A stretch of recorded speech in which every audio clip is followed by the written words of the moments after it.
All right, so first I'm gonna teach you how to find iPhones, right? You're gonna go to eBay and you're gonna just type in iPhone. After that comes up, you're gonna go filter, show more, then you're gonna go to sold items. And then you're gonna see all the iPhones just being sold right now. But you're gonna take it a step further. You're gonna come up here to condition and we want used, search. All right, I see a used iPhone 14 Plus just went for $550. So the next thing you're gonna do is on your phone, you're gonna go to the Facebook Marketplace and you're gonna type in iPhone 14. And remember, $550, since we know it'll sell for $55.50 is what we're looking for. So boom, that's an iPhone 14 Plus, which honestly is better than a Pro Max.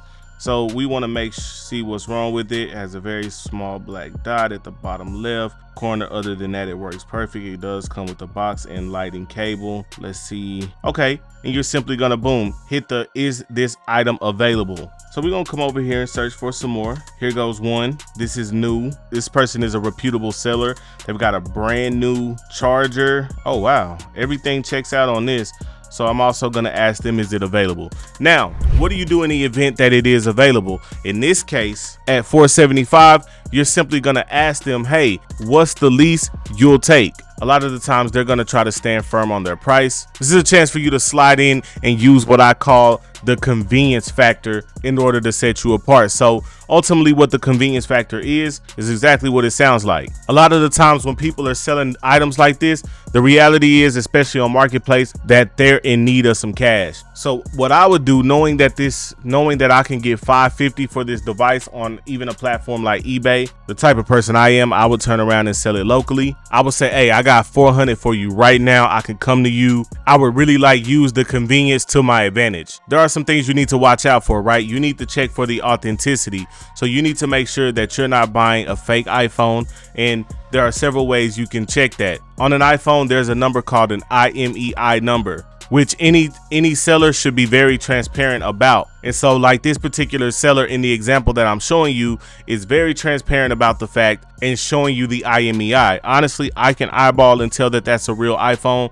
However, if you cannot, then there are several lookup sites that you can use to do just that. Also, check for any physical damage, right? You're looking for cracks like that first listing we seen, the dot on the screen.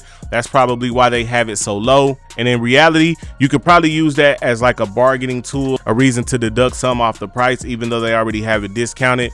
But it all depends on who you're dealing with as the seller. You can get a device unblacklisted. You can get a device cleaned and wiped easy, although that will require more investment for you. And since our goal is to make profit, that's not necessarily gonna work, but I have to let you know that. Now, it should honestly come cleaned and wiped and reset, but just in case it's not, make sure you do that. Just like this seller in this listing, make sure you take high quality photos, show all the angles. Let's talk about how, when, and where you're gonna sell this item once you get it. So first, if you don't want to be the type of person, because I understand ethics, right? A lot of the times people don't want to lowball somebody for an item and then turn around and sell it on the same platform that they bought it from, which I understand. I personally don't care, but a lot of people are like that. So what you do, sell it on eBay, sell it on Craigslist, or you can sell in other Facebook groups that aren't necessarily connected to the marketplace. Now, as far as your listing, right, you're going to do the same thing that this seller did. This seller honestly did a perfect listing. Take clear images, multiple angles, right? You want to highlight that, hey, this phone has no issues. This phone is clean as far as the appearance, and you want to take some clear, high quality photos. As far as pricing, my rule of thumb on a flip like this, you always want to try to make you a quick hundo or something like that. So it's simple. Let's say we did get it for $400 like I supposed. You could throw it up there for $550 at first, but if you're trying to get it off and no one's biting on $550, go down to $525.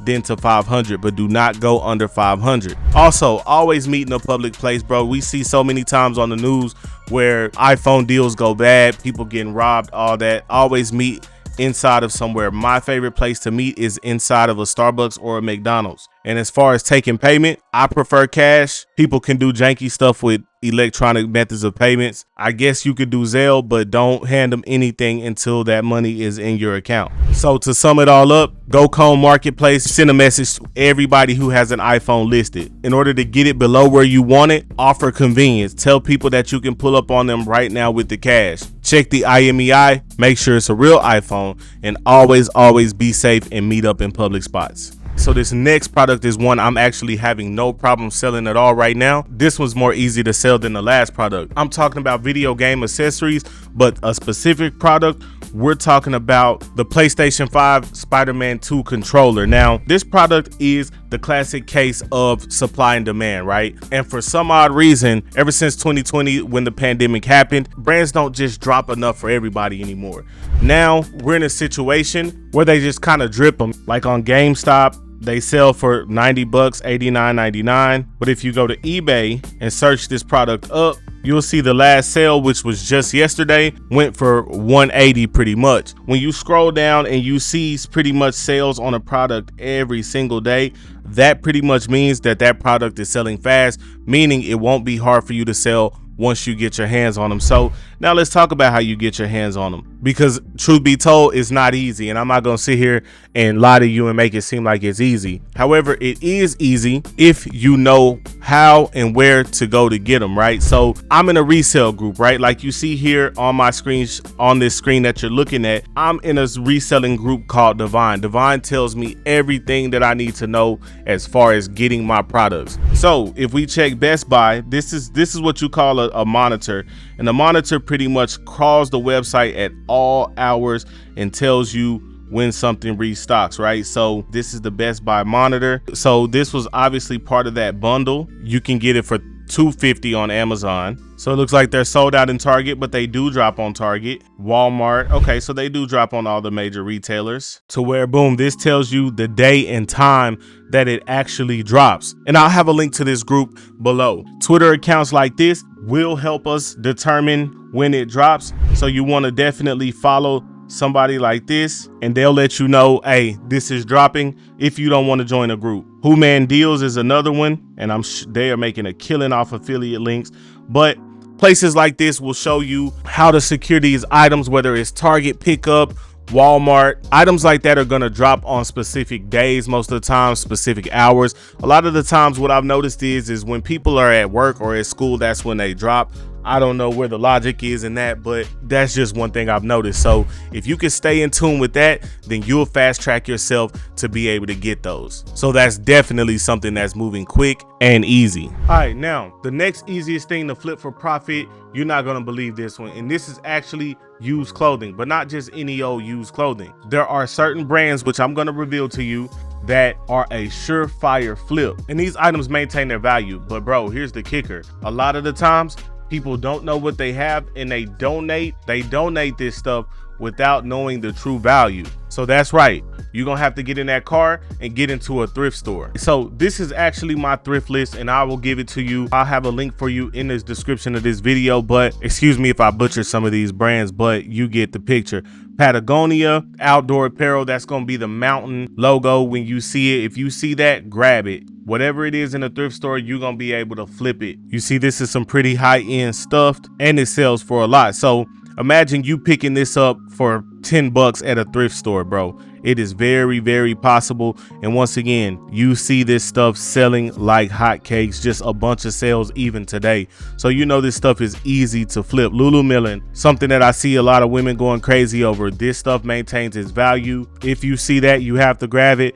Madewell, Free People, Reformation, Rag & Bone, Aritzia, Levi's, that's worth mentioning, because if you find vintage Levi's, especially the ones made in the USA, they're highly collectible and they maintain their resale value, right? Coach, Ralph Lauren, Fry, whatever this is, Pendleton, Wrangler, St. John, J. Crew, Theory, LL Bean, Eddie Bauer. And once again, if you want this list, I will have it available for you in the description. But more importantly, you need to familiarize yourself on these brands, what the logos look like, because when you see it, you're gonna need to know to grab it. Now I'm about to put you on some more sauce, right? This is a feature in eBay that you're gonna need to get used to, right? Because you're gonna need it. You're gonna come over here to the search, hit that camera, it's gonna be barcode. You're gonna need to learn how to scan barcodes. Now that barcode is literally just this, so it won't bring you back anything, but most of the time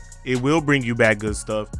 But when you're searching for clothes and you're live in action, you need to be able to quickly be able to search this and see and just verify, am I going to be able to make profit off of this? Best places to thrift: Goodwill, Salvation Army, local charity shops, local thrift stores. A good piece of advice is always going to be to target thrift stores in high-end areas. Now, before you go thinking, how on God's green earth do I do that? You can go to Google, right? And you can Google income per zip code map, and Justice Map will give it to you. Censusdata.org or .gov will give it to you. Then you can search by zip code in your town.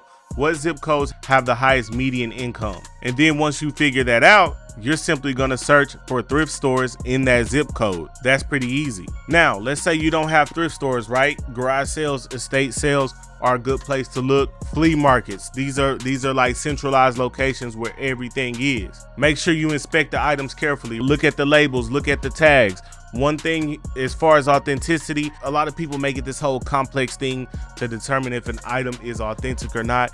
You'll be able to tell by the stitching, but these, call them quality brands, have quality craftsmanship, even in the used state. So you'll always be able to tell. Some items come with serial numbers that you can verify. So if they have a serial number, Google it, find it, search it on eBay. Also, you have to assess the condition. All right. One mistake a lot of people make is not realizing that there's a button missing, not realizing that there's a tear in it or a permanent stain. And here's the reality: a lot of people will still buy this stuff, but you have to let people know clearly what the problem is. So when it comes to negotiation at thrift stores, that's not typically a thing because they're gonna have it priced, and I promise you, they're gonna have it priced way lower than what you would be able. Then they're gonna have it priced way lower than what you're gonna want to sell it for. But if you are having to negotiate like at a garage sale, kind of use the same tactics from the phone, right? You're gonna start somewhere, leave yourself room for negotiation, right? So offer a price a little lower than what you're actually willing to pay, and then that way you leave yourself room for negotiation. Sometimes I've seen it work out like this.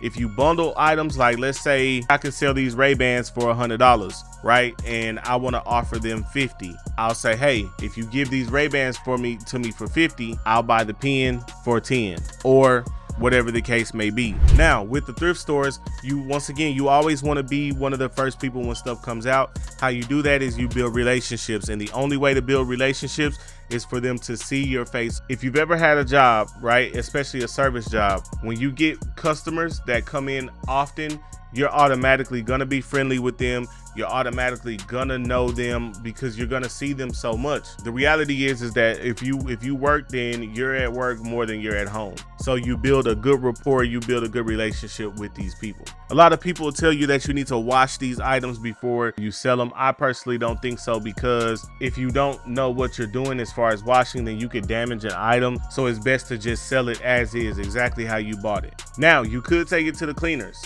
to make them look better and get more, but that's the only time I would advise something like that. Also, once again, this rule is going to be universal, but when you're listing something for sale, you want to use good lighting and probably like a white or neutral background. You want to present it really well. Take multiple angles, close-ups. If there's something messed up about it, take a close-up of it so that you're honest in your listing, so that people don't get suspicious. Now, let's talk about how to sell these. eBay is going to be your #1 place. Poshmark, Depop, Mercari, all these places specialize in used apparel, being a marketplace for used apparel. So thrifting is more so a game of patience, right? Not every trip will be a jackpot, but as long as you're doing everything that I'm telling you, you will be successful. You won't have a problem. Let me know in the comments how this video hit for y'all. Tap in with me on Instagram, TikTok, anywhere you can find me if you want to know more info. RIco Gang, I love y'all. We out. Let's get it.